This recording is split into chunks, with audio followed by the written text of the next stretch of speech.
Good evening, folks. I'm just sitting out here on the milking stand. June's coming to keep me company. Just kind of pondering life today. Don't have a whole bunch to say, but kind of reflecting on life a little bit. Today was a tough day. Today, an old colleague, friend, and mentor of mine, we put him on the other side of the grass today. So that was a tough deal, especially nowadays when conventional gatherings and things like funerals, you really you can't go about them the way we used to go about them, and the grieving process is a lot different than it used to be. So all I can really say to that is just don't leave anything left unsaid. Right? You're just not going to get closure the way we used to. So if you got something on your mind, get it out there. Make sure people understand what you're thinking, how you feel. Anyway, speaking of closure, oh man, Olga, we're not getting any closure on Olga at all, or Thelma. So those two are just leaving us hanging on the lambing front, and Olga continues to get wider and wider every day, and so that's why I'm suspecting that she has more than twins in there. I mean, I could be wrong. Maybe they're just a big set of twins. And Thelma should be right on par, because she would have been the first due date for that batch would have been the 7th of May. And so what are we now? We're like the 12th of May, I think. So yeah, she could be, a couple weeks yet, possibly. And so we're not suspecting she's overdue.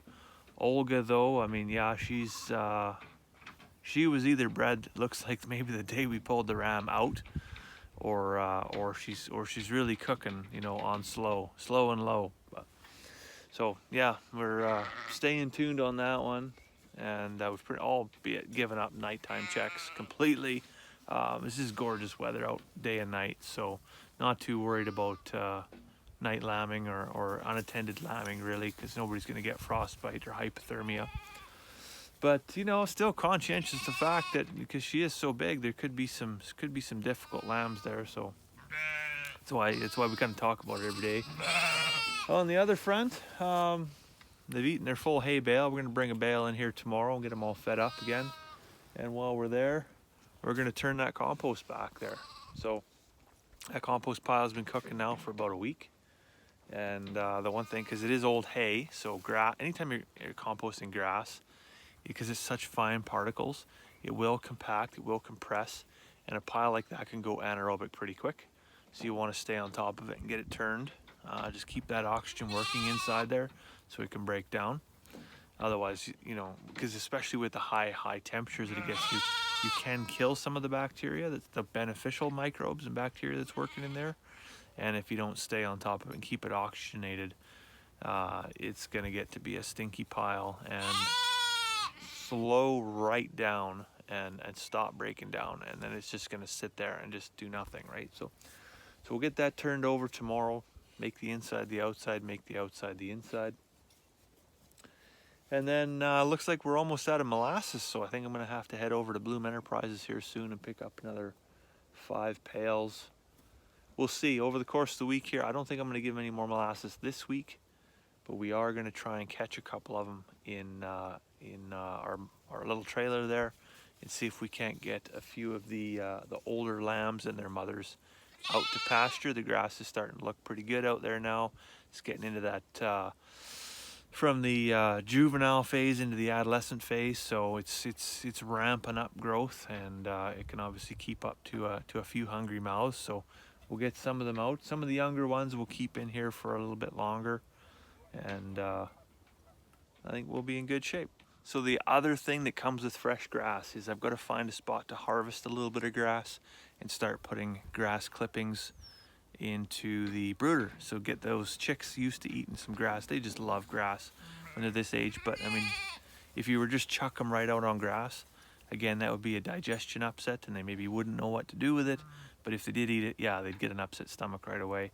So we'll just start adding a little bit inside their coop, and they can obviously have that with their chick starter crumble that they're currently on, and then transition them over.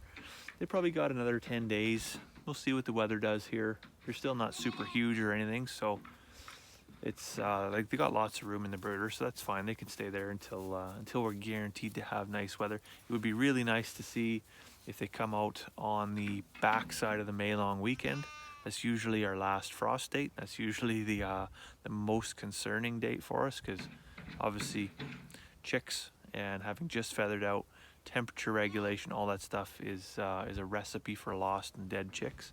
So, but something else we'll be working on over the next couple of weeks. The chicken tractors are ready, and we're excited to get them out on some pasture here. And yeah, pasture chicken, oh my goodness, it's gonna taste so good. The stuff we raised last year, we did not raise enough.